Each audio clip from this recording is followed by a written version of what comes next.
Maria institute of medical technology കേന്ദ്ര സർക്കാരിന്റെ വികസന ഏജൻസിയായ ഭാരത് സേവക് സമാജിന്റെയും NSTCയുടെയും അംഗീകാരത്തോടുകൂടി നടത്തുന്ന തൊഴിലധിഷ്ഠിത കോഴ്സുകളിലേക്ക് അഡ്മിഷൻ ആരംഭിച്ചിരിക്കുന്നു. SSLC, +2, VHSC എന്നീ വിദ്യാർത്ഥികൾക്ക് അപേക്ഷിക്കാവുന്നതാണ്. തളി നെഹ്റു സ്മാരക വായനശാലയുടെ 60ാം വാർഷികം വിവിധ പരിപാടികളോടെ വിപുലമായി ആഘോഷിച്ചു. ചേലക്കര MLA UR പ്രദീപ് വജ്ര ജൂബിലി ആഘോഷം ഉദ്ഘാടനം ചെയ്തു. വായനശാല പ്രസിഡന്റ് AV ശ്രീധരൻ അധ്യക്ഷത വഹിച്ചു. വായനശാല secretary CK Vinod, vice president TPA Hameed എന്നിവർ പങ്കെടുത്ത് സംസാരിച്ചു.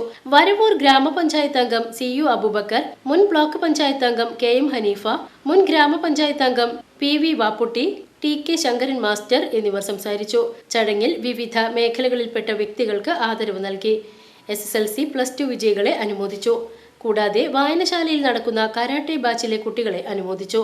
ശേഷം കരോക്കെ ഗാനമേള നടന്നു. ചടങ്ങിൽ നിരവധി പേർ പങ്കെടുത്തു. ശക്തമായ മഴ വിട്ടുനിന്നത് ഏറെ ആശ്വാസമായി.